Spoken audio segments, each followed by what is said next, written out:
Nós iremos hoje refletir um texto bastante conhecido. Com certeza vocês rezam com esse texto, vocês meditam esse texto. Mas eu quero trazer hoje não uma novidade, mas uma reflexão a respeito da proteção divina. É uma coisa que todo mundo quer e que todo mundo precisa. A proteção de Deus, ser guardado por Deus, ser protegido por Deus. Então nós vamos meditar hoje pela manhã e também pela tarde a respeito desse tema. Ser protegido pelo Senhor.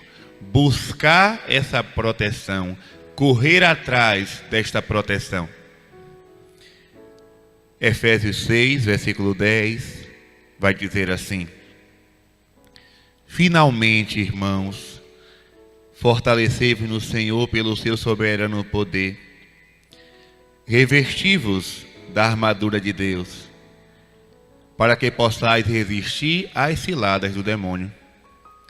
Pois não é contra homens de carne e sangue que temos de lutar, mas contra os principados e potestades, contra os príncipes deste mundo tenebroso, contra as forças espirituais do mal, espalhadas nos ares.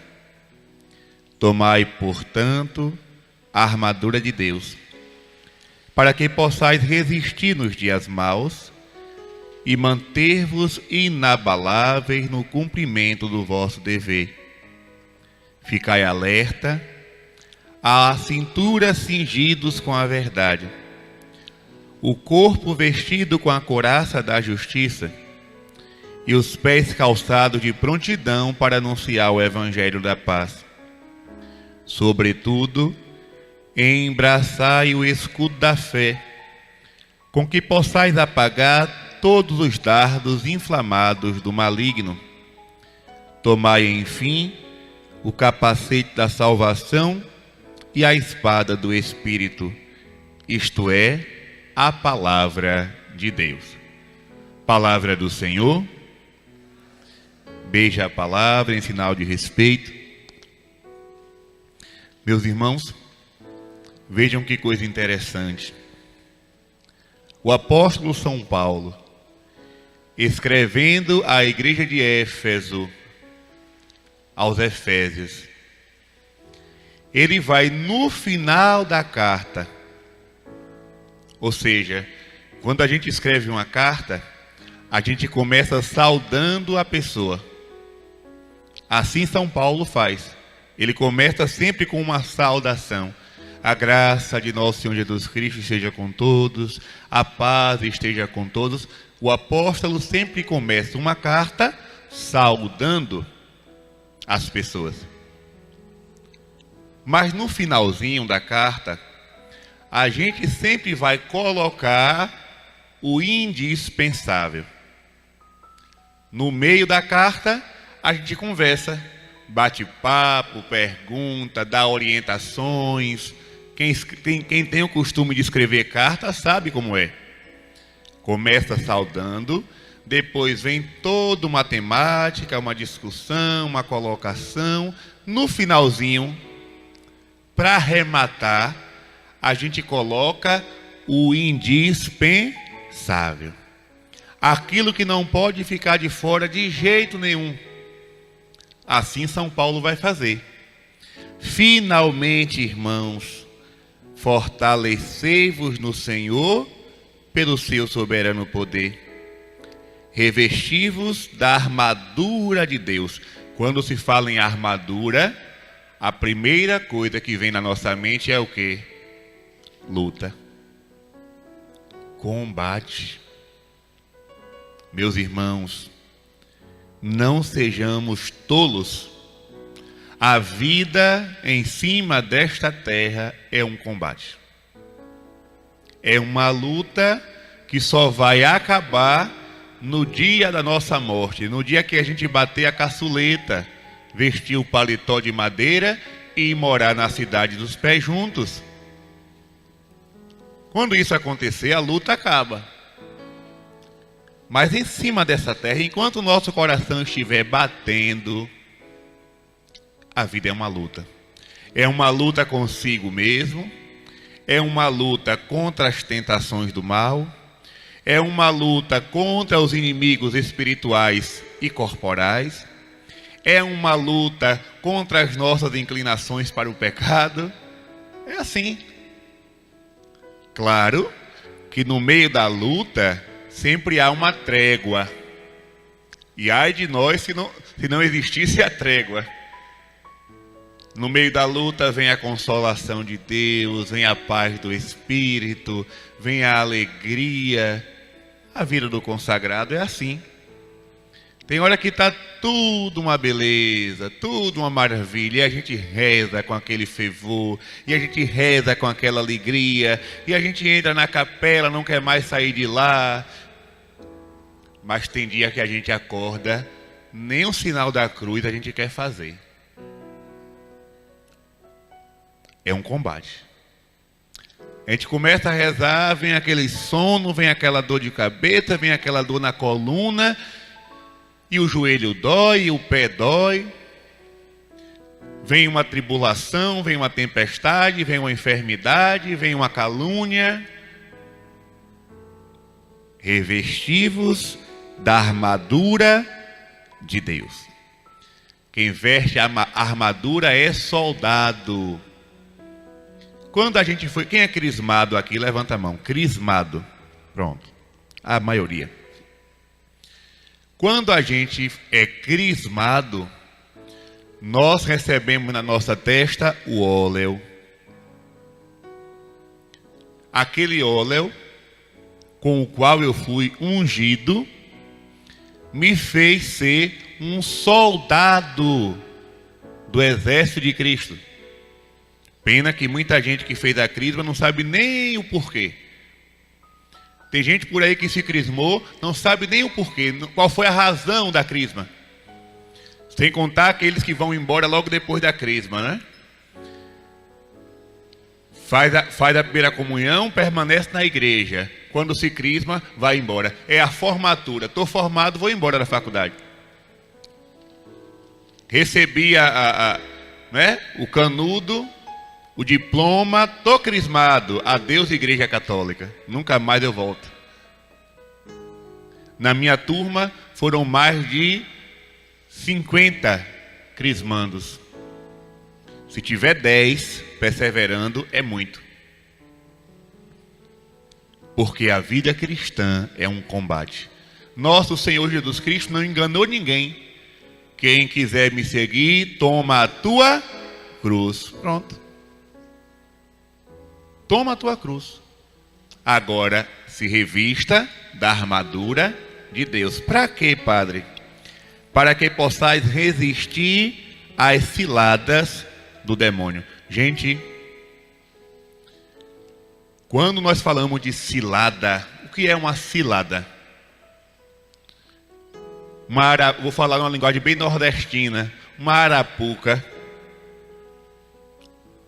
Resistir às arapucas do demônio. Quem nasceu na roça sabe. Quando a gente queria pegar passarinho, ia lá para o mato, montava o assalpão, colocava lá o alpiste, o milho pisado, o passarinho vinha inocente, com fome. Quando entrava naquela caixa, a porta fechava, ficava preso. E dali ia para a gaiola. Era uma arapuca. O demônio faz a mesma coisa com a gente. Ele não chega da forma que ele é, porque se ele chegar, ele assusta. Existem santos na história da igreja que viram o demônio. Santa Teresa d'Ávila, Santa Faustina, Santa Gema Galgani, São Bento, Santo Antônio de Pádua. Muitos santos que nós conhecemos e outros também que são desconhecidos. Santa Miriam de Jesus crucificado. Esta turma toda viu Satanás. Eu nunca vi não quero ver e quero ele bem longe de mim. Mas eu sei que ele não para de armar ciladas ao meu redor, arapucas, para que eu seja igual a um passarinho inocente que veja o milho, o alpiste com fome e vá lá comer. E ele, lepo, me engolir, como assar o pão.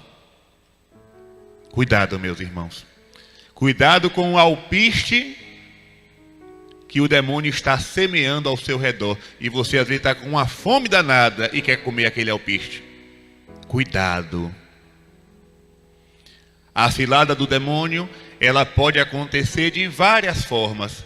Pode acontecer através de uma pessoa da tua família que vai contar uma besteira no teu ouvido e você vai perder a sua paz. Pode chegar através da internet uma mensagem bem carinhosa que você vai receber, mas aquela mensagem não vem de Deus. Pode ser através de um colega de trabalho que vai te incentivar a fazer algo que não é correto, que não é justo. Então, cuidado. Revesti-vos da armadura de Deus para que possais resistir às ciladas. Ciladas. Não são poucas. Gente, olhe para Jesus. Quem diria, quem suspeitaria que o traidor seria um apóstolo?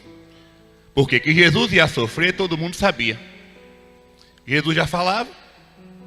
Assim que ele desceu do Monte Tabor, ele começou a dizer aos apóstolos: o Filho do Homem vai ser entregue nas mãos dos judeus, vai ser crucificado, vai ser morto e ressuscitar ao terceiro dia. Ele falava isso várias vezes. Às vezes reunia os apóstolos em casa à noite e começava a falar. Mas quando foi na hora da ceia, Jesus disse assim: um de vós há de me trair. Pense no espanto. Serei eu? Quem será? Um olhando para a cara do outro. É tu? Eu não. É você? Não, também não. Foi um escândalo. Como? Nós somos teus discípulos. Nós somos teus apóstolos. Um de vós há de me trair. E o texto deixa claro: Satanás entrou no coração de Judas Iscariotes. Foi um amigo que fez Jesus ser vendido. Olha a cilada. Com certeza, Judas tinha se esquecido daquele conselho de Jesus: orai e vigiai para não cair em tentação. A cilada veio através de Judas. Meus irmãos, tenhamos cuidado. Revista-se da armadura de Deus. Não seja besta. Ah, não, eu já rezo, eu já sou da igreja, o mal não pode me tentar. Não seja besta. Os santos foram tentados, Jesus Cristo foi tentado. Se Deus feito homem foi tentado, quem é você, cabeça dura, para não ser? Quem sou eu, pobre Gabriel, de carne e osso, para não sofrer as tentações? Quem sou eu? Ah, padre, não, o Senhor, não, Ave Maria. Vá. Eu sou maior do que Deus, por acaso? Se Cristo foi tentado pelo demônio, quem somos nós para não ser? Revesti-vos da armadura de Deus. E o texto continua: pois não é contra homens de carne e sangue que temos de lutar, mas contra os principados e potestades, contra os príncipes deste mundo tenebroso, contra as forças espirituais do mal espalhadas nos ares. Em resumo, contra os demônios. Então Paulo ele vai, descrever principados, potestades, príncipes deste mundo tenebroso, mas em resumo, os demônios. Não é contra homens a nossa luta. Eu fico achando engraçado, quando chega o tempo da política. Esse ano é tempo de eleição. Já vivemos outros tempos de eleição. Mas sempre quando chega esse tempo, seja para presidente da República ou seja para prefeito do município, é uma confusão de homens contra homens, de pessoas contra pessoas. E a maioria dos católicos se esquecem que essa luta é contra o mal.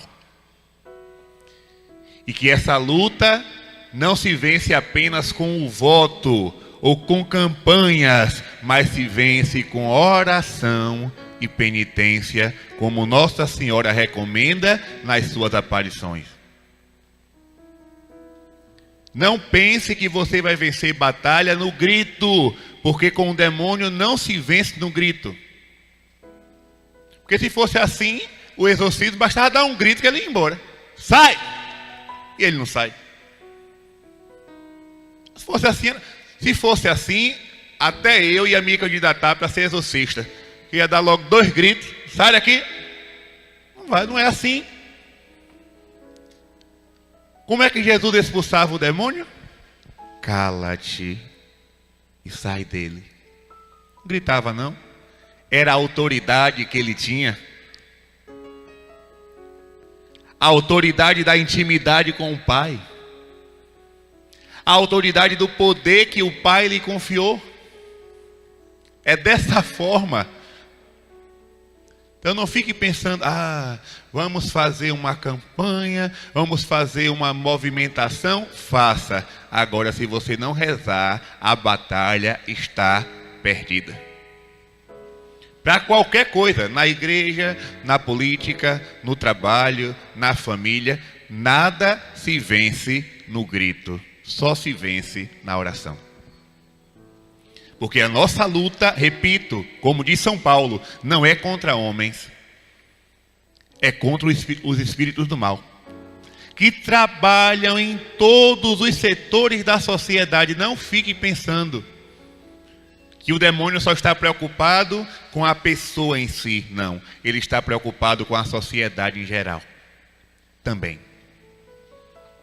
É ele que suscita essas leis contra Cristo, contra o seu evangelho, contra a sua igreja. É ele quem suscita o assassinato de crianças. É ele quem suscita o tráfico de drogas. É ele quem gosta de espalhar as falsas doutrinas para confundir o povo. Então é contra ele que nós temos que lutar, rezando. Rezando a armadura de Deus. E São Paulo continua. Agora é os conselhos, né? Tomai, portanto, a armadura de Deus, para que possais resistir nos dias maus e manter-vos inabaláveis no cumprimento do vosso dever. Olha, gente, todos nós daqui recebemos de Deus um dever, uma missão. Eu sei qual é a minha, você também deve saber qual é a sua. Pode ser simples como for, o apóstolo está dizendo, você deve se manter inabalável no cumprimento do vosso dever. E aqui eu chamo a atenção para uma cilada do demônio, para uma tentação dele, que muitas vezes passa despercebida. Porque a maioria das pessoas pensam que a pior tentação do inimigo é contra a carne. Porque eu pequei contra a castidade, porque isso é ruim. É uma tentação perigosa e muitas vezes a pessoa cai. Mas pior do que a tentação contra a carne, do que a tentação do furto, do que a tentação de todas elas, existe uma sutil que derruba muita gente. Chama-se a tentação do desânimo. E essa está abatendo muita gente na igreja.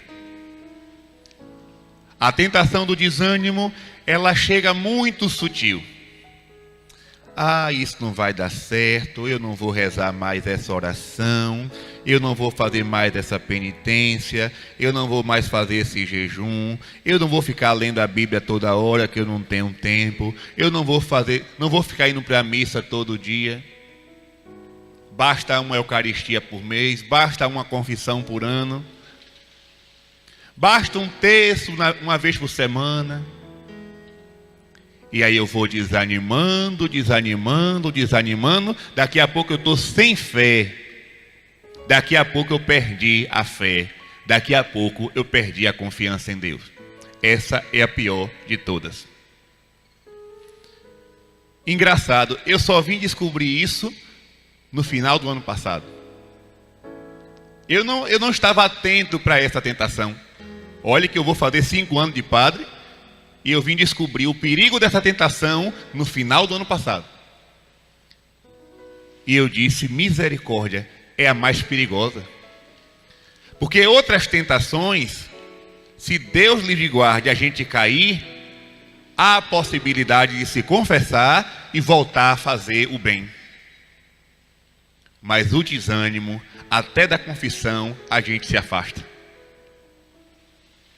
Quando o desânimo vem, até da oração a gente se afasta. Cuidado com isso. Para que possais resistir nos dias maus e manter-vos inabaláveis no cumprimento do vosso dever. Para, isso aqui não tem mais sentido não. Continue fazendo. Para, eu perdi o ânimo de fazer isso aqui. Continue fazendo. Até o ânimo voltar. Até a alegria voltar. Permaneça firme. Mas eu não sinto mais sabor quando eu leio a palavra. Continue lendo. Mas eu não sinto mais aquele arrepio, aquele calor quando eu estava diante do Santíssimo. Continue adorando. Como é que Santa Teresa d'Ávila rezava? Teresa d'Ávila, ela chegava diante do Santíssimo e dizia: não vejo, não sinto, mas eu creio. Vamos repetir? Não vejo, não sinto, mas eu creio. Pronto. Manter-se inabalável no cumprimento do vosso dever. Mas apareceu outra coisa. Cuidado. Foi isso que Deus te pediu? Não. Então permanece com o que Deus te pediu. Cuidado com a cilada. O inimigo às vezes sabe o que a gente gosta e oferece justamente isso. E ali a gente deixa de cumprir a vontade de Deus e acaba metendo os pés pelas mãos. Esteja atento. Continua o texto. Ficai alerta.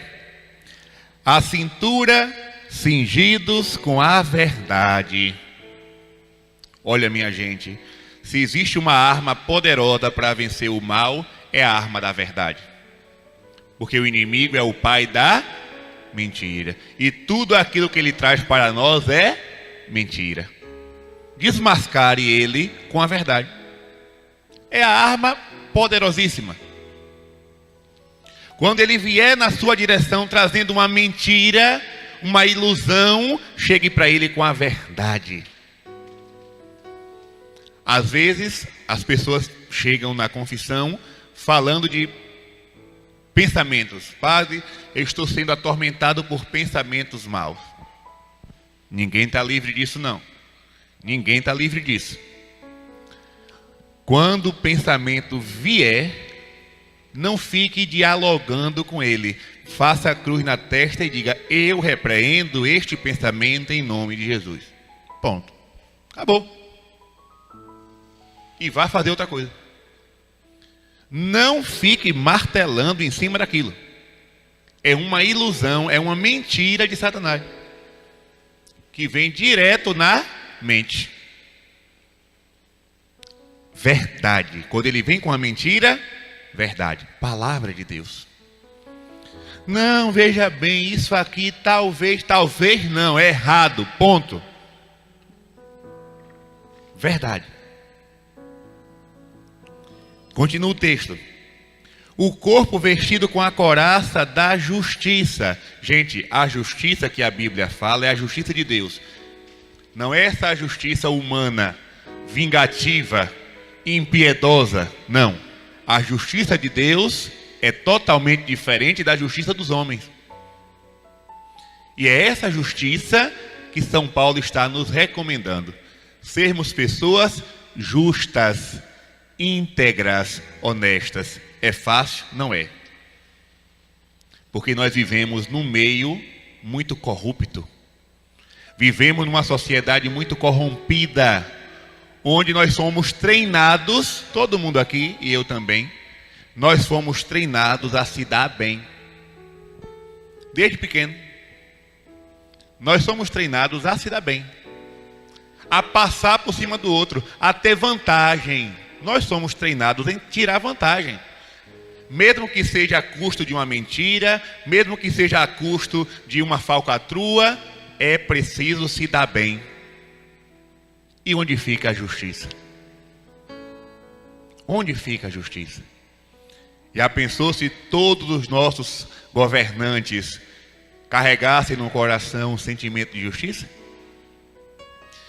Já pensou se todos aqueles que ocupam cargos de poder estivessem mergulhados nesse mistério da justiça de Deus? Como o mundo seria diferente? Os superiores de congregações, lideranças de comunidade, membros do clero. Já pensou? Se todos nós estivéssemos mergulhados na justiça divina, sendo pessoas justas, íntegras, verdadeiras, transparentes, como o mundo seria diferente? Ah, mas eu quero crescer, eu quero me promover, então eu aceito isso aqui, eu passo a mão em cima disso aqui, eu fecho os olhos para isso aqui. E aí o demônio chega com a sua cilada, com a sua tentação. O corpo vestido com a couraça da justiça, os pés calçados de prontidão para anunciar o evangelho da paz. O inimigo odeia quem prega o evangelho. Sabe por quê? Porque ele também tem seus pregadores.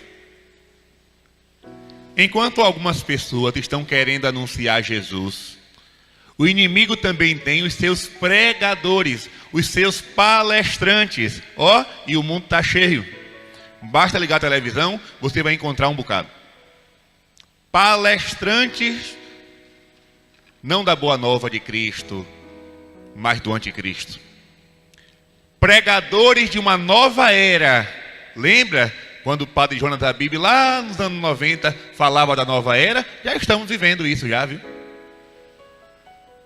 Essa nova era onde Cristo não é mais o centro. Observe o Natal. Veja como o Natal perdeu o sentido.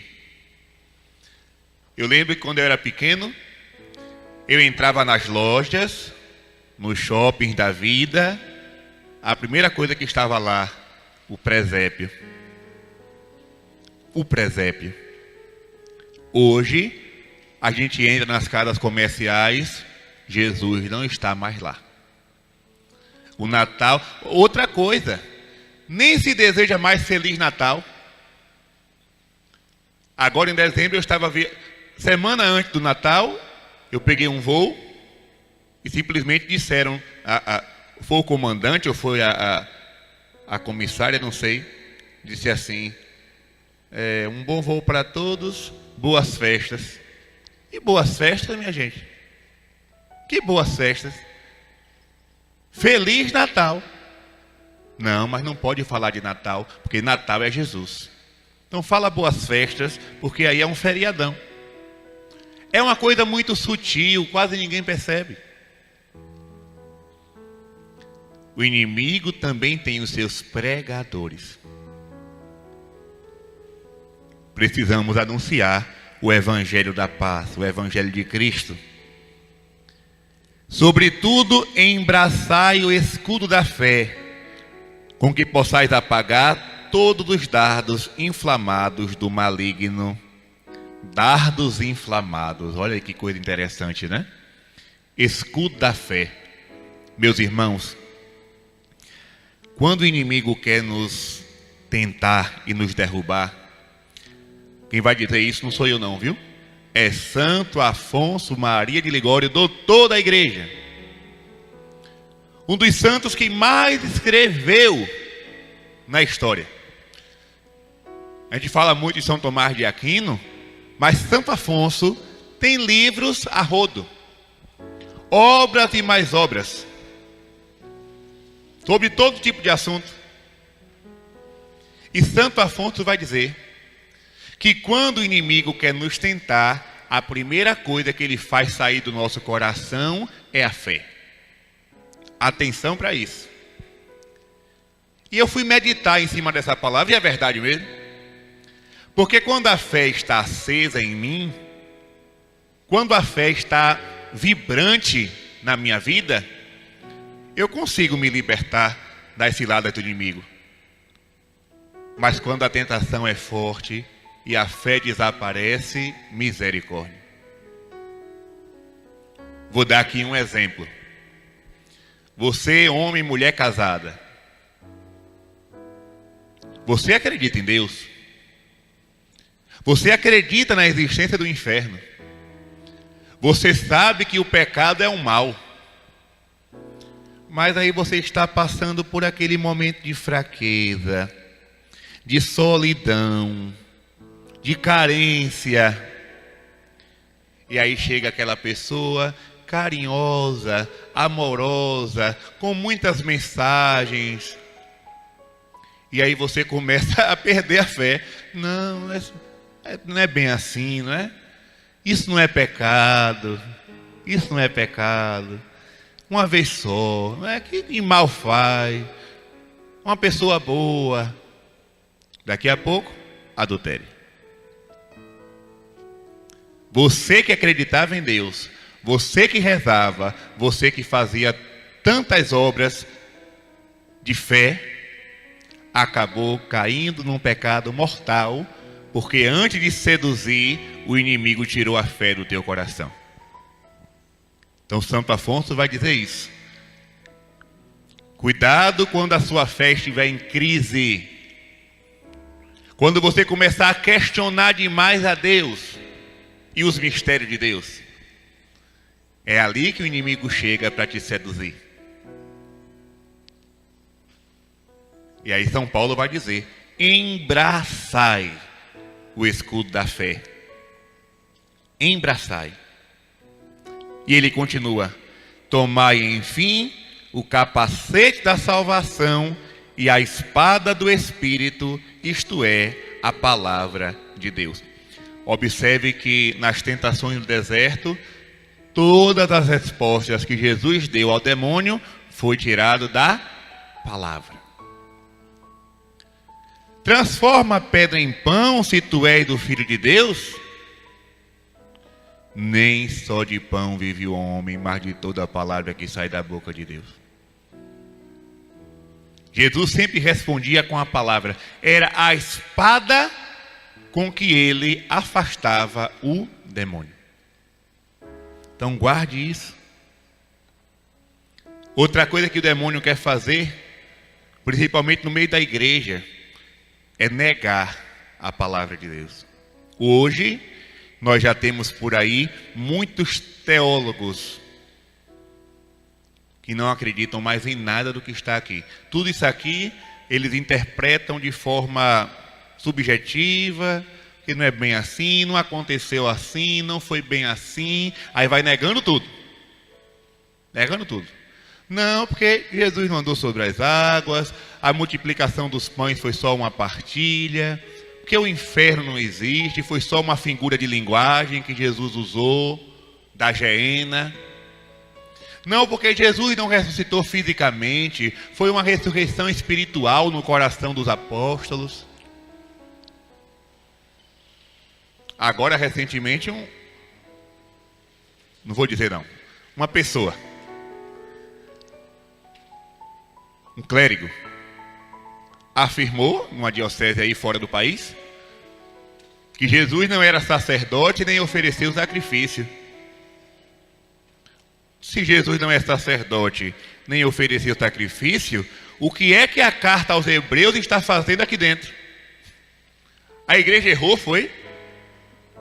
Lá no início da igreja, nos primeiros séculos, quando o livro da carta aos Hebreus foi colocado aqui dentro, a igreja errou, falhou. Não era para ter colocado, porque a carta aos Hebreus fala que Cristo é o sacerdote perfeito. Ele é sacerdote e é cordeiro, é vítima. Ele mesmo se oferece ao Pai. Então, está errado isso aqui? Então, o inimigo já enganou a muitos, afirmando que o que está na palavra de Deus não pode ser lido de forma literal. Olha, minha gente, se eu não posso ler isso aqui com os olhos da fé, é melhor ler revista em quadrinhos. Eu digo para você que está aqui e que está em casa. Se não é para ler esse livro aqui chamado Bíblia com fé, é melhor ler Mônica e Cebolinha, Zé Carioca, Chico Bento e qualquer outra revista em quadrinho, Pato Donald, porque pelo menos eu vou dar risada. Isso aqui é palavra de Deus. Ah, mas quando foi escrito não interessa, nem quando foi. E antes de ler a tradição javista, a tradição eloísta, antes de ler, eu tenho que ler com fé,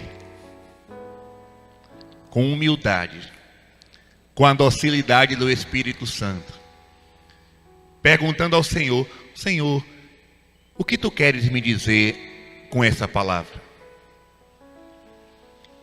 Então, a espada do Espírito é a palavra de Deus para vencer o mal. Por exemplo, a Eucaristia. Quantas afirmações erradas sobre a Eucaristia no dia de hoje? Por exemplo, aqui no Brasil, aí não foi comigo não, foi um amigo padre, que eu também não vou dizer de onde é. Um amigo padre disse para mim: olhe, Padre Gabriel, na minha aula de teologia, o professor disse que Jesus na Eucaristia não é uma presença real, sacramental. Não, é uma presença simbólica. É pão. Mas quando a gente come aquele pão, a gente celebra Jesus. Não é isso que está escrito aqui, não. Se existe um discurso na Escritura, que assim, se vocês perceberem, Jesus Cristo falava de forma muito breve. Ele contava uma historinha, uma parábola, ponto. Mas quando ele começou a falar da Eucaristia, foi um capítulo. É tão grande o texto que ele fala da Eucaristia, que foi dividido em um só capítulo, João 6. Você quer saber o que é Eucaristia? Pegue João capítulo 6 e leia. Porque eu nunca vi Jesus falar tanto sobre uma coisa como falou do pão da vida. Jesus falou de tudo, falou de matrimônio, mais um pedacinho. Falou da caridade, falou do perdão, falou. Mas quando ele fala do pão da vida, é um capítulo inteiro. Eu sou o pão da vida, quem vem a mim não terá mais fome. Os vossos pais comeram maná no deserto, eu, porém, vos darei o pão da vida eterna. Minha gente, cuidado. Quando chegarem para você com essa conversinha, não é isso que está escrito. Isso aqui não é fundamentalismo protestante não, viu? Para você que vai assistir essa pregação depois. Ah, o Padre Gabriel agora está sendo um fundamentalista protestante. Não é isso não. Eu estou falando de um dogma da igreja. De algo que a igreja sempre acreditou, do século I até o século XXI. Isso está explícito nos documentos, nas encíclicas, nas bulas, inclusive nos documentos do Vaticano II, documento de Paulo VI, documento de João Paulo II. Você vai ver lá, claramente falando sobre a Eucaristia. E agora você vem com uma conversa de que a Eucaristia não é Jesus? Vá para trás, pregador do anticristo. Vá para trás, você que traz uma doutrina falsa. Eu fico com a doutrina da igreja, eu fico com a espada do Espírito, que é a palavra de Deus, para cortar a heresia que sai da sua boca. Eu fico com a espada do Espírito, que é a palavra de Deus, para cortar essa mentira que você está pregando, dizendo que Jesus não está na Eucaristia. É aqui que eu encontro a verdade. E o Catecismo da Igreja Católica vai dizer que a Sagrada Escritura é a alma da teologia. Toda teologia que passa por cima disso aqui não vem de Deus, vem da mente humana. E eu não estou aqui para acreditar em razões humanas. Eu estou aqui pela fé. Embraçai o escudo da fé. Revesti-vos da armadura de Deus, para que possais resistir nos dias maus. Fiquemos de pé. Rezemos um Pai Nosso e uma Ave Maria, pedindo ao Senhor que tudo isso que São Paulo nos recomendou em Efésios capítulo 6, nós possamos viver de fato. Que essa armadura de Deus esteja sobre nós. Como vai dizer a oração da couraça de São Patrício: Cristo em mim, Cristo atrás de mim, Cristo à minha frente, Cristo à minha direita, Cristo à minha esquerda, Cristo em toda a boca que fala de mim, Cristo em todos os olhos que me veem, Cristo em todo ouvido que me ouve. Que Cristo seja o nosso escudo para nos defender de todo ataque do mal e para nos proteger de toda e qualquer cilada do inimigo. Pai nosso que estais nos céus, santificado seja o vosso nome. Venha a nós o vosso reino. Seja feita a vossa vontade, assim na terra como no céu. O pão nosso de cada dia nos dai hoje. Perdoai-nos as nossas ofensas, assim como nós perdoamos a quem nos tem ofendido. E não nos deixeis cair em tentação, mas livrai-nos do mal. Amém. Ave Maria, cheia de graça, o Senhor é convosco. Bendita sois vós entre as mulheres, e bendito o fruto do vosso ventre, Jesus. Santa Maria, Mãe de Deus, rogai por nós, pecadores, agora e na hora de nossa morte. Amém.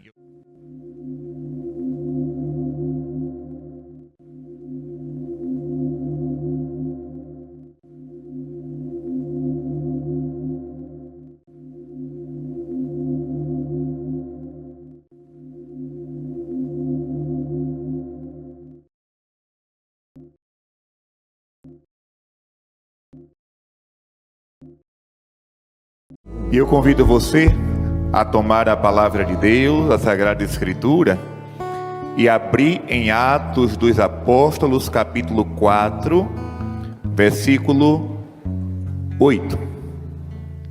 Quem não trouxe a Bíblia, pode acompanhar com o irmão que está do lado, ou até mesmo olhar no celular, não é? Atos dos Apóstolos, capítulo 4, a partir do versículo 8. É um texto fácil de ser encontrado, porque os Atos dos Apóstolos está logo após os Evangelhos, né? Ele é o 5º livro do Novo Testamento. Vem Mateus, Marcos, Lucas, João e Atos dos Apóstolos. Quem já achou, levanta a mão. Olha aí, graças a Deus. Teve uma que balançou o dedo lá atrás, está procurando ainda. Paciência. Vamos lá. Atos dos Apóstolos, capítulo 4, a partir do versículo 8. O tema desta reflexão, desta pregação é Jesus, único Salvador. Vamos repetir? E talvez alguém possa pensar assim, mas padre, isso eu já sei. Onde é que está a novidade do encontro de hoje? Porque que Jesus é o único Salvador, isso eu já aprendi há muito tempo. Aguarde. Aguarde e verás. Vamos ler o que diz o texto. Atos, capítulo 4, a partir do versículo 8. Então Pedro, cheio do Espírito Santo, Pedro, nós já sabemos, foi o primeiro papa, o primeiro chefe da igreja, respondeu-lhes: chefes do povo e anciãos, ouvi-me. Olha a autoridade de Pedro. Ele está diante de autoridades daquela época. Ele está diante dos poderosos. Mas ele toma a palavra e diz: ouvi-me. Por que essa autoridade de Pedro? Por que essa ousadia? Primeiro, porque ele estava repleto do Espírito, e o Espírito Santo também nos dá a ousadia, a boa ousadia. Por isso ele não tinha medo de falar a verdade para quem quer que fosse, para um pobre, para um rico, para um sábio, para um analfabeto, ele pregava: ouvi-me. Se hoje somos interrogados a respeito do benefício feito a um enfermo e em que nome foi ele curado, atenção, Pedro tinha acabado de realizar um milagre. Existia um homem aleijado, um coxo, que ficava à porta do templo, pedindo esmola. É comum, nestes santuários de peregrinação, alguns pedintes, ficar ali na porta do templo, pedindo uma esmola. Mas Pedro não tinha nada. Ele não tinha um tostão furado no bolso. Mas, atenção, nem sempre o que um pobre precisa é de dinheiro. Às vezes a gente pensa que dar 50 centavos a quem pede esmola é uma grande caridade. Mas Santa Dulce dos Pobres, minha conterrânea, baiana, ela dizia assim: o pobre quer mais do que pão. Ele quer ser tratado da mesma forma que nós somos tratados. Ele quer amor, ele quer carinho, ele quer atenção. É muito fácil dar uma esmola. Difícil é você parar e conversar com aquela pessoa. Como é seu nome? Por que você está aqui na rua? O que foi que aconteceu? Por que você não trabalha? E falar de Jesus para aquela pessoa, e falar de Deus para aquela pessoa. Então São Pedro não tinha nada de material, mas ele tinha uma coisa melhor: o poder de Jesus. Ele olhou para aquele aleijado e disse: não tenho ouro nem prata, mas o que eu tenho eu te dou. Em nome de Jesus de Nazaré, levanta-te e anda. E naquela mesma hora, aquele aleijado, aquele coxo que tinha mais de 40 anos, se levantou e começou a pular. Porque quando Deus faz um milagre, Ele faz por completo. Ele não ficou em pé e arrastando de uma perna. Não, ele ficou completamente curado. Ele ficou bom. Ele ficou são. Ou seja, tem muita gente que tem dinheiro, mas se não tem Jesus, não tem nada. O pouco com Deus é muito, o muito sem Deus é nada. É uma frase popular que nós já ouvimos muitas vezes. É um ditado. Pedro tinha uma coisa que muitos ricos daquela época não tinham: Jesus Cristo. Quem tem Jesus tem a maior riqueza que pode existir sobre essa terra. O maior tesouro, por exemplo, né? Uma vez eu fui numa palestra sobre a pastoral do dízimo, que é uma pastoral importante, convenhamos. Mas a pessoa que palestrava dizia assim: a pastoral do dízimo é uma das pastorais mais importantes da igreja. Eu disse: está errado. Não é a pastoral mais importante, é uma pastoral necessária. Mas a mais importante não é, porque o dinheiro não está à frente. O mais importante na igreja é Jesus sacramentado. Jesus sacramentado. Todos vocês aqui, com certeza, pertencem a uma paróquia. O maior tesouro da sua paróquia não está nos cofres do banco, nem do Banco do Brasil, Caixa Econômica, sei lá, Itaú, qualquer um. O maior tesouro da sua paróquia está dentro do sacrário. Pedro não tinha dinheiro, mas ele tinha Cristo. E ele deu Cristo àquele homem, e aquele homem ficou curado. Quantas vezes nas famílias o pai e a mãe acham, o pai e a mãe pensam que dá tudo para o filho, vai fazer o filho feliz. Não, se meu filho quer um videogame, eu dou. Se ele quer um notebook, eu dou. Se ele quer um iPhone, eu dou. Se ele quer ir para o shopping, eu pago. Se ele quer ir para a Disney, eu mando. Porque tudo que eu fizer para o meu filho vai fazer ele feliz.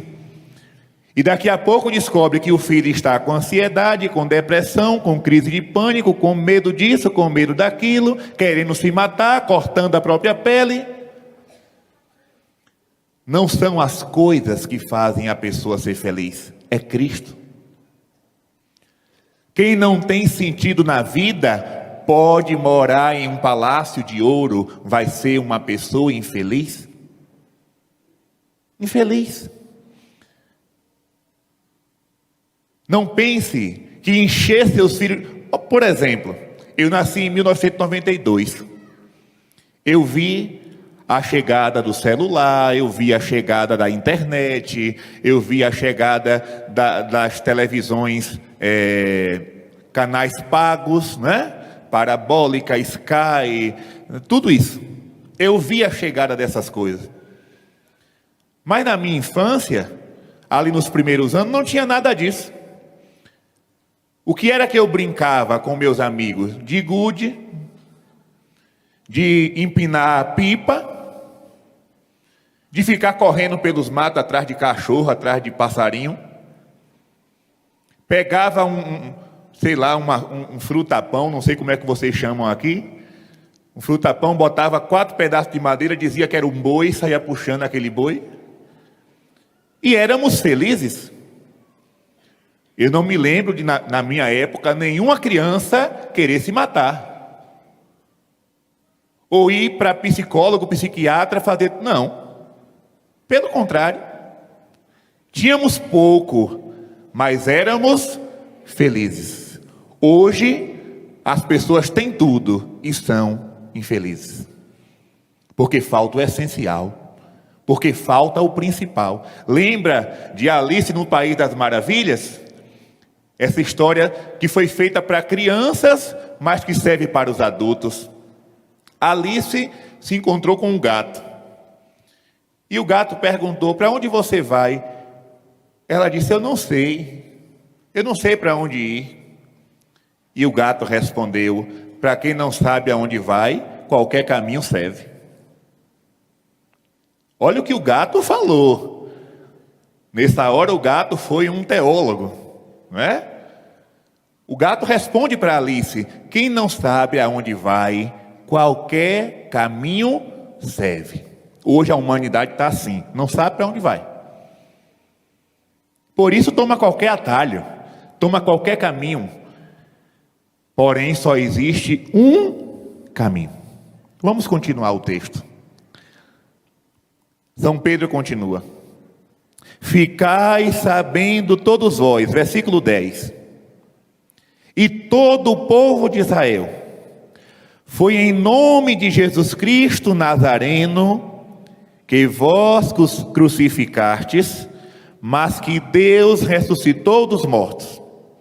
Por ele é que esse homem se acha são, em pé, diante de vós. Aqui, Pedro faz uma confissão de fé, uma profissão de fé. Qual é a oração que nós rezamos em toda a missa, e em todo o terço, em todo o rosário, e que nós chamamos de profissão de fé? Como é o nome dessa oração? O creio, ou credo. Quando alguém perguntar para você, qual é a sua religião? Primeira coisa, não fique se mordendo. Não fique com vergonha. Pelo contrário, encha a boca, encha os pulmões e diga: eu sou católico, apostólico, romano.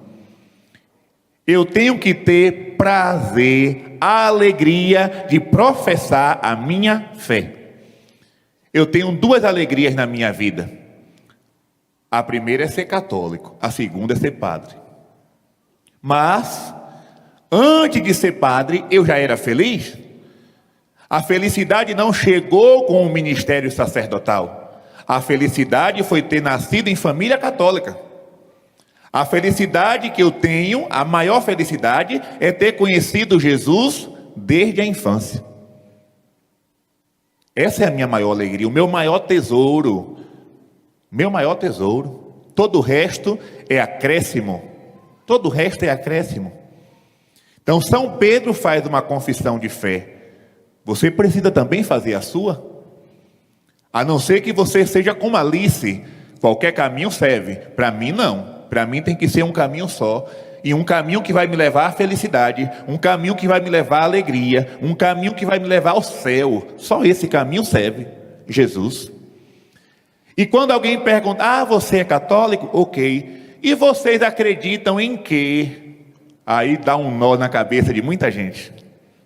Eu não sei. Eu vou na missa.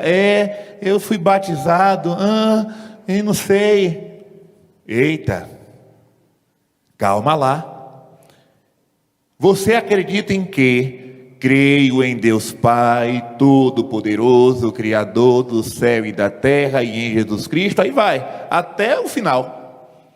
A nossa fé está resumida na oração do creio. Então São Pedro faz essa confissão: este homem ficou curado em nome de Jesus Cristo, que vocês crucificaram, mas que Deus ressuscitou. Olha, gente, essa é a rocha sobre a qual a nossa religião está assentada, alicerçada. Eu não sou católico simplesmente porque eu fui numa igreja e fiz uma novena a Santa Rita ou a Santa Teresinha e recebi uma graça. Não, não é isso. Eu não sou católico porque na minha casa tem um quadro do coração de Jesus que minha avó deixou para minha mãe e minha mãe deixou para mim. Não, não. Eu sou católico porque Jesus Cristo foi crucificado e Deus Pai o ressuscitou. Pronto. Essa é a razão da nossa fé. Nós não acreditamos, minha gente, em história da carochinha, não. A nossa esperança não é uma fábula, não. Vocês sabem o que é fábula? Chapeuzinho Vermelho, Rapunzel, Branca de Neve e os 7 Anões. Tudo isso são fábulas. Tudo isso é historinha para fazer a criança dormir. O boi da cara preta. A nossa fé, a nossa religião é uma verdade. Há 2000 anos atrás, um homem chamado Jesus Cristo foi crucificado. E ele dizia: eu sou o caminho, a verdade e a vida. E 3 dias depois, esse Jesus que foi crucificado apareceu vivo. Essa é a razão da nossa fé. O padre Oscar construiu esse espaço, edificou esse espaço, porque Jesus Cristo morreu na cruz e ressuscitou. Do contrário, nós seríamos tolos. Nós seríamos um grande rebanho de palhaços, perdendo tempo. Eu poderia estar agora numa praia, num shopping, tomando cerveja num bar. Mas se eu estou aqui pregando, é porque Jesus Cristo está vivo. E Ele me manda anunciar a sua palavra. E essa verdade precisa entrar em cada coração que está aqui agora e fazer uma grande revolução na vida de vocês. É isso. Então São Pedro confessa, e continua o texto. Agora chega a parte mais bonita. Esse Jesus, versículo 11, pedra que foi desprezada por vós, edificadores, tornou-se a pedra angular. Versículo 12, em nenhuma outra salvação, porque debaixo do céu, nenhum outro nome foi dado aos homens, pelo qual devamos ser salvos. Olha, se você tem uma caneta, um marcador de texto, esse versículo 12 tem que ser riscado, grifado, sublinhado, colocado entre parênteses, entre aspas. Coloca uma seta aí do lado, para você não se esquecer. Vou repetir, Atos 4:12. Em nenhum outro a salvação. Olha que a palavra é clara, viu? Em nenhum outro, ou seja, não existe 2 salvadores, nem 3, nem 4, nem 5, é um só. Em nenhum outro a salvação, porque debaixo do céu, nenhum outro nome foi dado aos homens, pelo qual devamos ser salvos. E é aqui que eu quero chegar. Sabe por quê, meus irmãos? Porque o padre Oscar me deu esse tema. Por que esse tema é necessário? Porque hoje nós vivemos em um tempo de relativismo moral e relativismo religioso. É muito grave o que eu vou falar aqui agora. É muito sério o que vamos tratar aqui agora. Século 21. Já se passaram mais de 20 séculos de igreja. Mais de 20 séculos de cristianismo. Mas nós estamos deixando de ser uma civilização cristã para uma civilização pagã. Estamos voltando ao paganismo. Estamos deixando de ser cristãos para sermos de uma sociedade pagã, descristianizada, sem Deus, sem Cristo, sem igreja, sem sacramento. Isso se chama relativismo religioso. Não sei se você já ouviu essa frase, mas com certeza todo mundo aqui já ouviu. Religião não salva. Toda religião é boa. Já ouviram essa frase? Quem já ouviu, levanta a mão. Pronto, está vendo? Religião não salva. Toda religião é boa. Calma, calma. Como se diz lá na Bahia, calma, cocada. Calma, cocada. Atenção. Se toda religião é boa, vai dizer o gato de Alice, qualquer caminho serve. Se religião não interessa, se religião não importa, Pedro acabou de mentir. São Pedro apóstolo acabou de mentir. Mas eu acredito que ele falou a verdade. Em nenhum outro há salvação. Logo, cuidado. Cuidado com esse relativismo religioso que fica dizendo para você que não importa a religião. Isso é mentira de Satanás. Porque se religião não importa, eu posso abraçar qualquer coisa. E eu posso abraçar uma mentira. E a mentira não me leva a Deus. E a mentira não me leva ao céu. O demônio é o pai da mentira. Tenha cuidado. É por isso que uma vez eu estava... Muitos aqui já ouviram essa história. Eu não vou contá-la novamente, mas vou só lembrar. Eu estava na casa paroquial, em 2017, ano em que fui ordenado, e chegaram duas senhoras distintas no portão. Eu já sabia quem era, mas eu fiz de conta que eu não sabia. Estavam bem vestidas, com bolsa e um guarda-chuva na mão, no braço. Parecia que ia chover, né? Mas o sol estava brilhando. É ritual deles, andar com guarda-chuva. E elas chegaram assim na porta, eu disse, pois não, bom dia. Gostaríamos de falar um pouquinho da palavra para você. Eu disse, tá bom. Mas antes eu queria saber de uma coisa. Vocês pertencem a qual religião? E a resposta de sempre, nós não viemos pregar religião. Me engana que eu gosto. Me engana que eu gosto. Viemos falar de Deus. Só que macaco velho não bota a mão na cumbuca. Eu disse, eu sei que vocês não vieram pregar religião, mas vocês pertencem a uma, não pertencem? Sim, nós somos testemunhas de Jeová. Eu digo, agora sim. Porque vocês não saíram de casa simplesmente para pregar a palavra. Vocês vieram catar mais um para a religião de vocês. Então não venha não comece me enganando, não. Comece falando a verdade. Nós somos testemunhas de Jeová e viemos aqui para lhe convencer a vir para a nossa religião. Não minta. Seja sincero. Ah, tá bom. Podemos entrar? Eu digo, claro. Quando a gente foi entrando, uma delas fez a pergunta, o senhor tem Bíblia? Olha que desaforo. Perguntar a um padre se ele tem Bíblia.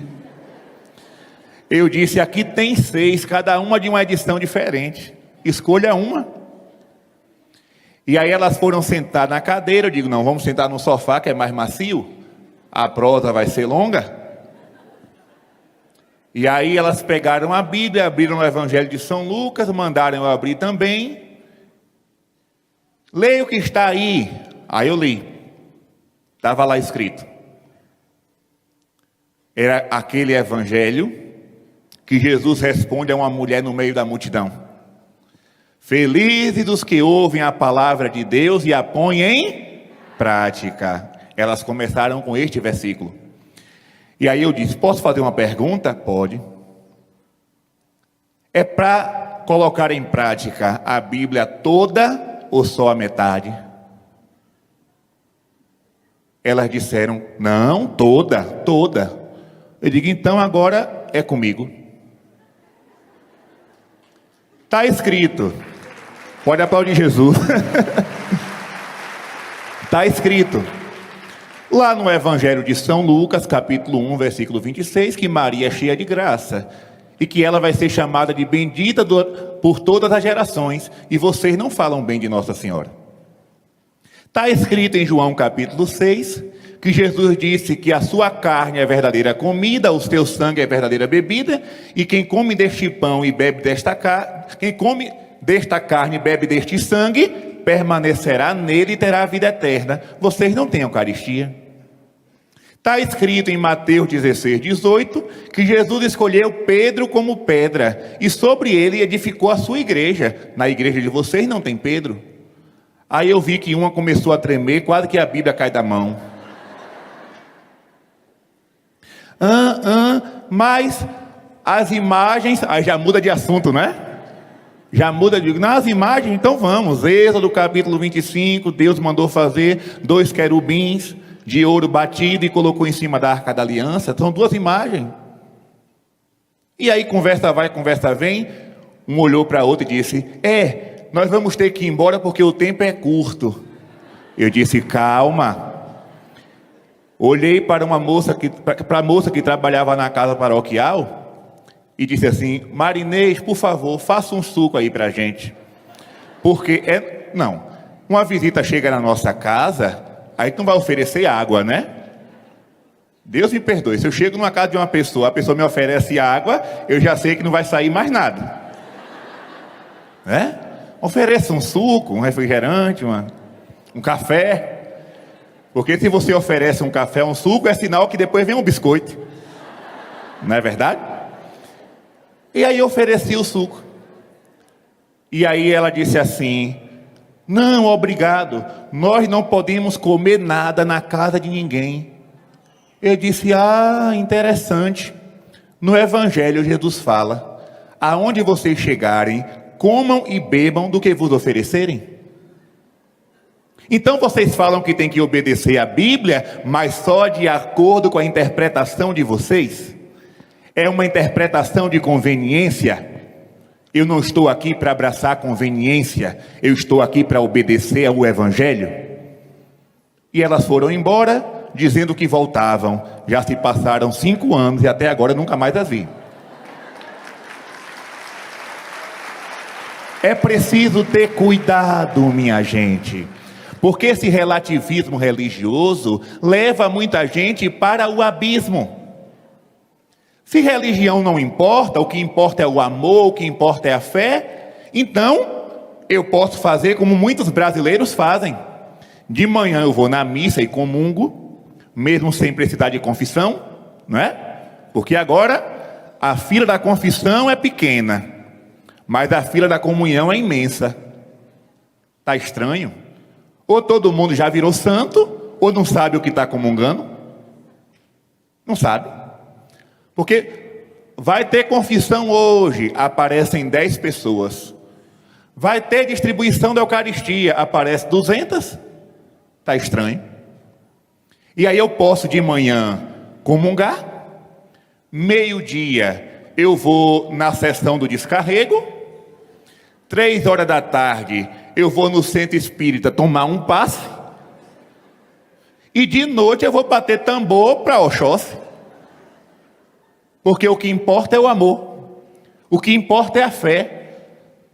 Relativismo religioso não é por aí. Não é por aí. São Pedro está dizendo: não há outro nome pelo qual possamos ser salvos. Jesus é o único caminho. Jesus é a verdade do Pai. Jesus é a revelação de Deus para nós. Fora de Jesus só existe escuridão. Fora de Jesus só existe treva.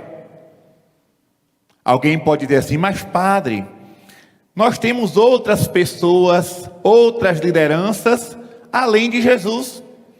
Nós temos Buda, nós temos Maomé, nós temos Allan Kardec, nós temos tantos outros, né? Tantas outras lideranças religiosas. Eu sei que tem várias lideranças religiosas por aí. Eu sei que tem Sai Baba, tem muitos. Cada um escolhe o que quer seguir. Eu tenho a liberdade de escolher Jesus e ficar somente com Ele. Somente com Ele. Eu não preciso de outro. Eu não preciso de outro. Gente, é muito sério. Lá no Antigo Testamento, quando Deus se revela a Moisés na sarça ardente, todo mundo aqui conhece esse texto. Moisés pergunta o nome de Deus, porque Deus envia Moisés aos israelitas: vai. E Moisés diz: Senhor, eu não sei o teu nome. Alguém vai perguntar: Moisés, quem foi que te enviou? E eu vou dizer o quê? Como é teu nome? E o Senhor responde: eu sou aquele que sou. Ou seja, eu não tenho nome. Não queira me reduzir a um nome. Eu sou aquele que sou. Eu sou o Alfa e o Ômega. Eu sou o Adonai. Eu sou o Senhor. Pronto. Vai e diga isso. Gente, quando Jesus se encarna, está lá em João capítulo 1, e o verbo de Deus se fez carne, a gente reza no Ângelus. O verbo de Deus, ou seja, a palavra de Deus se fez gente, se fez homem, se fez carne e habitou entre nós. E ele se fez carne no ventre de Nossa Senhora, a Imaculada, da bem-aventurada sempre Virgem Maria. Foi aqui nesse ventre que o verbo de Deus se fez carne. E é por isso que os protestantes não entendem o nosso amor por Nossa Senhora. Ah, vocês católicos ficam aí falando que Jesus é o único Salvador e depois está com texto Ave Maria, Ave Maria, Ave Maria. Deixe de ser tonto. Abra a cabeça.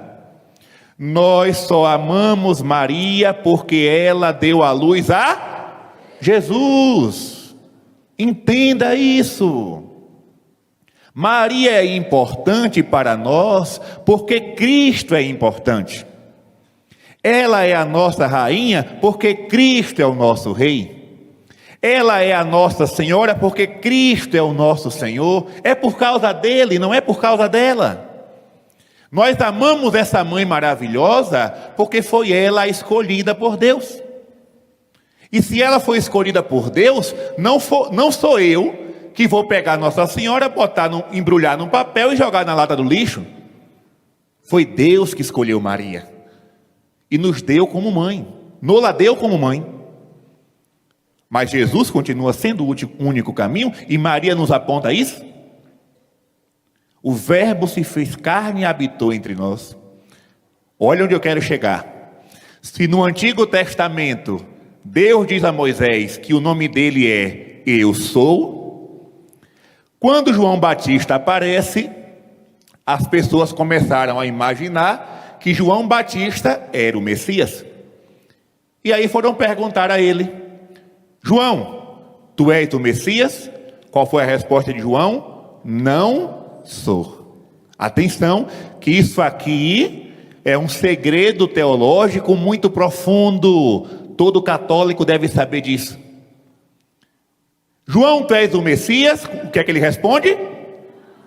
Vamos dizer todo mundo junto. João, tu és o profeta?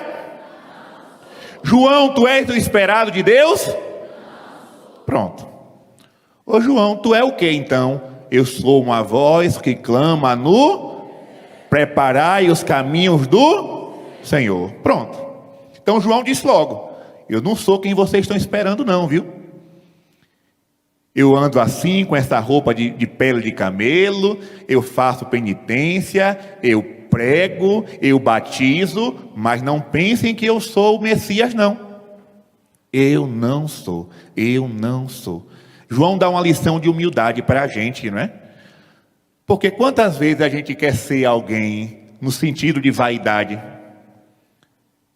Uma vez eu fui na posse de um padre amigo meu, e uma pessoa daquela paróquia tomou o microfone e começou dizendo assim: eu sou fulana de tal, faço parte do apostolado da oração, sou coordenadora do grupo de oração, sou presidente da Legião de Maria, faço parte da pastoral catequética, contribuo com a pastoral do dízimo, e foi dizendo: eu sou isso, eu sou aquilo. Eu disse: pronto, não tem mais ninguém na paróquia para fazer as coisas. Ela faz tudo. Ela se acha a cereja do bolo. Mas eu fiquei quieto. João chega para a gente dizendo: eu não sou nada, só Deus é tudo. Então quando alguém chegar para você: você é o que na igreja? Eu sou apenas um servo de Deus. Você pode ser da catequese, da pastoral do dízimo, da pastoral da criança, do apostolado, da legião, da renovação carismática, o que for. do movimento sacerdotal mariano, do movimento focolares. Mas quando alguém lhe perguntar, não se envaideça não. Eu sou apenas um servo, uma serva de Deus. E que estou aqui agora, amanhã Deus pode me tirar e botar outra pessoa no meu lugar. Tanto faz como tanto fez. Uma vez uma pessoa disse para mim, Padre Gabriel, o Senhor é um farol. Eu disse, seu besta, eu sou um vagalume. O farol é Cristo. Ele é o farol que ilumina a todos. Eu sou alto feito um poste, mas não sou farol. Eu sou um vagalume. Entre tantos outros vagalumes, o Padre Oscar é um vagalume, o Padre Marcelo Rossi é um vagalume, o Frei Gilson é um vagalume, o Padre Manzotti é um vagalume. Quando todos se juntam, emite uma luz que é Jesus. Isso, só isso. Então São João diz, eu não sou. Mas quando Jesus chega, ele vai dizer o contrário, eu sou. Quantas vezes, Padre, Jesus vai dizer eu sou? 7 vezes. Eu sou o bom pastor, eu sou o pão da vida, eu sou a porta das ovelhas, eu sou a videira verdadeira, eu sou o caminho, a verdade e a vida, eu sou a luz do mundo. Olha aí, eu sou. Quando Jesus abre a boca para dizer eu sou, ele está dizendo o quê? Eu sou o Senhor. É Deus presente na terra. É Deus caminhando nessa terra. Eu sou. Guarde isso no seu coração. Então a gente segue Jesus, não é porque Jesus falou coisinhas bonitas, não. Ah, Jesus pregou o amor. Jesus pregou a paz. Jesus pregou o perdão. E é por isso que eu gosto de Jesus. Ah, não é isso não, gente.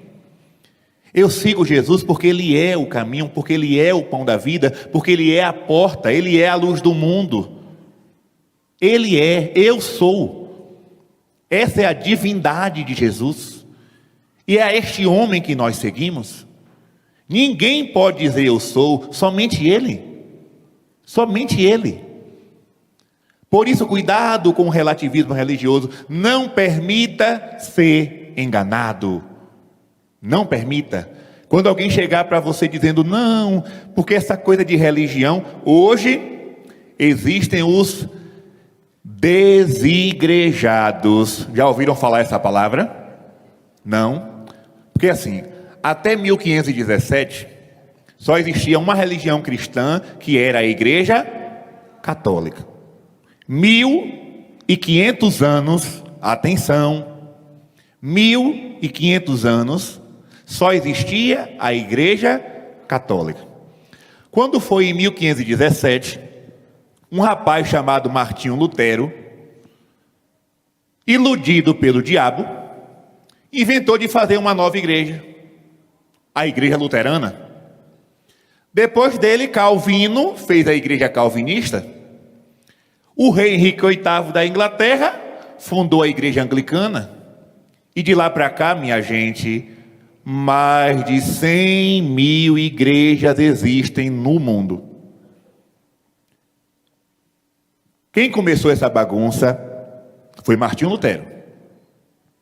Então, eu não consigo entender que esse homem foi um homem iluminado pelo Espírito Santo. Não foi. Para mim, quem foi iluminado pelo Espírito Santo para reformar a igreja, para revitalizar a igreja, foi São Francisco de Assis, foi Santa Teresa d'Ávila, foi Santo Antônio de Lisboa, foi São Pedro Canísio, São Pedro Julião Eimarde, São João de Ávila, São João da Cruz, São Boaventura, São Domingo de Gusmão, São Tomás de Aquino. Essa galera, perdão pela expressão, eu vou usar uma linguagem popular, essa galera, essa turma, foram iluminados pelo Espírito, porque transformaram a igreja sem sair de dentro dela.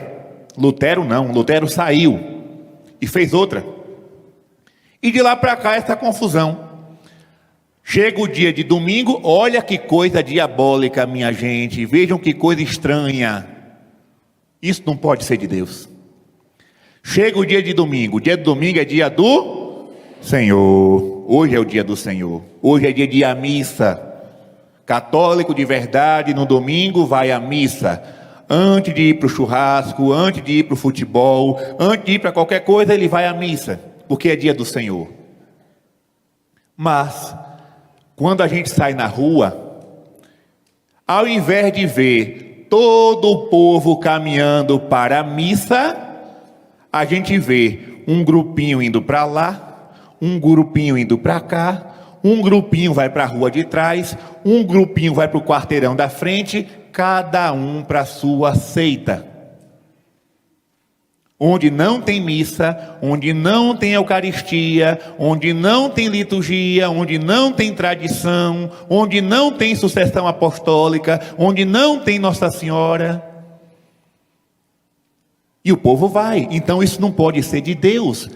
Deus quer que todos sejam unidos. Eu quero que todos sejam um. Então a divisão não vem de Deus. Deus queria, o sonho de Deus foi que quando o domingo chegasse, todos se reunissem ao redor do altar da Santa Missa. E Martinho Lutero bagunçou isso. É preciso a gente compreender. Hoje a pregação é mais para o lado catequético. Então, relativismo religioso.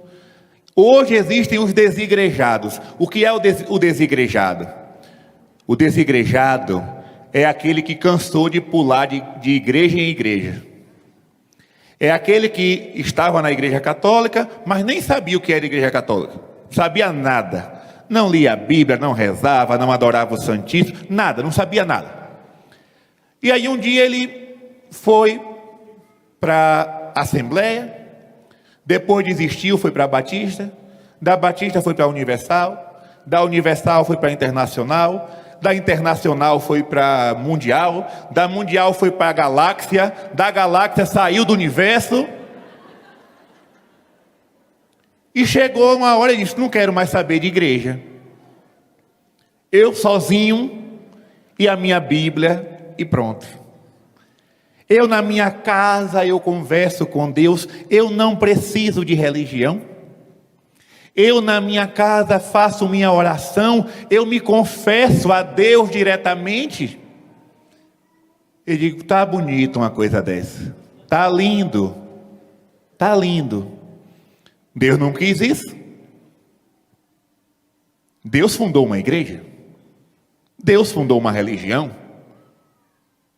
Vós sereis os meus amigos, se seguirdes os meus preceitos. Olha aí, Deus tem preceitos, Deus tem mandamentos. Não tem essa história de eu fico em casa e converso com Deus. Não, não existe religião isolada. O que existe é uma comunidade de fé. Tanto é que quando Jesus ensinou o Pai Nosso, se é para cada um ficar na sua casa rezando, como é que Jesus ia ensinar a oração? Pai meu, que estás nos céus, venha a mim o teu reino. O meu pão de cada dia, dai-me hoje. Perdoai a minha ofensa. Não me deixe cair em tentação. Foi assim que Jesus ensinou? Não. Pai nosso. Olha aí, comunidade. É igreja. Perdoai-nos as nossas... Pronto. Eu não posso rezar isso e dizer que posso ficar sozinho. Eu tenho que estar em comunidade. Eu tenho que estar congregado. Eu tenho que estar na igreja. Eu tenho que estar na comunidade. Ao redor do altar. De um só pão. De um só corpo. Efésios capítulo 4, versículo 5. O apóstolo São Paulo vai dizer o quê? Há uma só fé, um só Senhor e um só batismo. Vamos repetir todo mundo junto? Há uma... Tá fraco. Vamos repetir agora com a voz mais forte que você puder dizer. Há uma só. Grave esse versículo no seu coração, para quando o demônio querer lhe iludir, você responder isso para ele. Quando o demônio lhe tentar sair da igreja, abandonar a fé, abandonar o caminho da salvação, diga isso para ele: eu vou permanecer na igreja católica, porque só existe uma fé, um só Senhor e um só batismo. Ah, padre, eu fui batizado quando eu era criança, eu não sabia de nada, agora que eu aceitei Jesus, eu tenho que passar pelas águas. Você pode entrar num riacho, numa cachoeira, numa piscina, num açude, num lago, na praia, no Oceano Índico e sair no Atlântico. Você já foi batizado e aquele batismo jamais se apagará. Jamais se apagará. Quando eu fui batizado, eu tinha 1 ano de nascido, 1 ano e 1 dia. Porque eu nasci 27 de março de 92 e fui batizado em 28 de março de 93. Eu tinha feito o aniversário na véspera e fui batizado no dia seguinte, na 8ª. Eu era uma criança de 1 ano de idade, não sabe de nada, não sabe nem que existe. Eu não sabia nem que eu existia. Mas aquela água que o padre Julião derramou na minha cabeça, na pia batismal da Catedral de Nossa Senhora do Bom Sucesso, é um batismo que jamais se apagará. Então eu não preciso me batizar uma segunda vez, eu não preciso entrar em piscina, eu não preciso entrar em lagoa, a não ser para tomar banho. E eu nem gosto de piscina, porque tem que ficar nu, é melhor tomar banho no chuveiro. Ali eu vou na casa do povo almoçar, né? Aí chego lá, tem uma piscina. Padre, depois do almoço, se o senhor quiser tomar um banho de piscina, fique à vontade, a não ser que eu entre com essa roupa. Eu vou ficar sem camisa? Não, eu sou padre. Eu não fico sem camisa na frente da minha mãe, vou ficar na frente do desconhecido? Não. Então, prudência. Prudência. Não preciso entrar em nenhuma água, a não ser para tomar banho. Já fui batizado. É um só batismo. Cuidado com o relativismo religioso. Não permita que você seja enganado. Só existe um caminho, só existe uma religião. E alguém pode argumentar o seguinte: se tiver alguém com a plaquinha aí para controlar o tempo, já acabou e não me avisaram. Só vou dizer uma coisa para encerrar. Vocês têm paciência? Só uma coisinha. Pronto. Só uma coisinha para a gente encerrar. Alguém pode dizer assim: padre, mas na igreja católica eu vejo tanta coisa errada. Eu também vejo. Padre, tantos escândalos. Eu também sei. Tantos defeitos. Eu sei disso. Tantos pecados. O meu também está no bolo, né? O meu também está no bolo. Mas eu digo uma coisa: eu não sou católico por causa das pessoas, nem das pessoas que acertam, nem das pessoas que erram. Porque São Paulo vai dizer na Sagrada Escritura: quem está de pé, cuide para não cair. Se um padre irmão meu caiu, eu não posso me vangloriar. Olha, tá vendo aí? Fracassou, caiu no pecado. Fica quieto, Gabriel. Reza por ele e reze por você também. Porque o demônio nos rodeia como leão a rugir, procurando a quem devorar. Vai dizer a primeira carta de São Pedro. Cuidado. Cuidado para você não apontar o defeito do irmão, porque você também tem o seu. A única diferença é que o pecado do irmão foi descoberto e o seu ainda está escondido. A diferença é essa. O pecado daquele irmão, daquele padre, daquela freira, daquele bispo, daquela liderança apareceu na televisão. e o teu está escondido ainda. Mas cuidado, que o que está escondido vai vir a ser revelado, disse Jesus. É melhor se arrepender logo, se confessar logo e abandonar o pecado logo, antes que o seu também venha a público. Cuidado. O demônio faz você pecar escondido para depois jogar a podridão no ventilador. Então não fique apontando o defeito de A, de B e de C, porque no dia do juízo, cada um vai ser julgado individualmente. Não esqueça isso não. Isso é muito sério. Eu não estou na igreja pode acontecer o que for. Podem jogar, atenção, uma comparação que eu vou fazer aqui agora, não é que eu estou desejando isso não, mas podem jogar um míssil no Vaticano, na Basílica de São Pedro, e destruir tudo aquilo. Eu não deixo de ser católico, porque eu não sou católico por causa do Vaticano, nem por causa dos cardeais, nem por causa do Santo Padre, o Papa, nem por causa dos bispos, nem por causa de nós padres, nem por causa do povo. Eu sou católico porque Jesus morreu na cruz e ressuscitou ao terceiro dia. Só isso. Só isso.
second chance, same old smile, brand new glance. The past was dust, but now it shines. You and me, redrawn in time. This time around I won't let go. I've learned the rhythm, I found the flow. No misbeat, no lost sound. Love feels right this time around.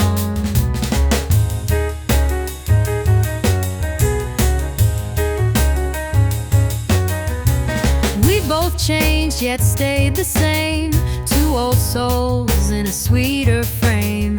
No more games, no need to guess. Just one yes and nothing less. This time around I won't let go. I've learned the rhythm, I found the flow. No misbeat, no lost sound. Love feels right this time around.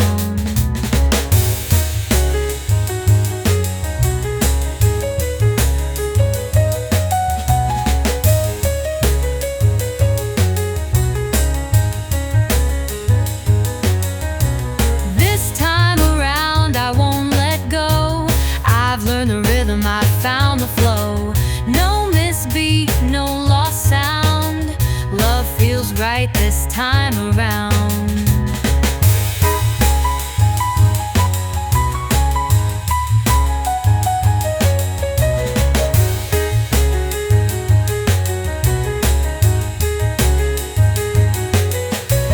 This time around I won't let go. I've learned the rhythm, I found the flow. No misbeat, no lost sound. Love feels right this time around.